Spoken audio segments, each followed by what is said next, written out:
Welcome to Moms Every Day, helpful hints for a happier home. Welcome to Moms Every Day. Today we are at CapRock Emergency talking to Dr. Young about broken bones. Tell me about some of the common fractures that you see here in the ER. Yeah, so the most common fractures that we see involve the foot and ankle or something in the upper extremity. The most common being here at the wrist, but in younger children, we frequently see fractures that are right here above the elbow. Sure. What are some signs that parents should really look for to know that, hey, maybe this might be broken? Well, so some fractures are obvious. If the bone is bent in a funny shape, well, that's going to be broken, and that's easy.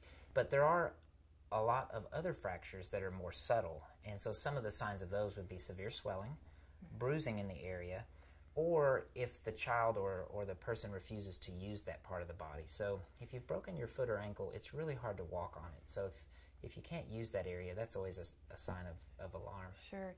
Tell us, why is the ER the best place to bring them if we think or suspect that there might be a broken bone? Well, we do have the ability to diagnose it quickly with x-rays or CTs if needed. We are also trained to repair or fix most fractures.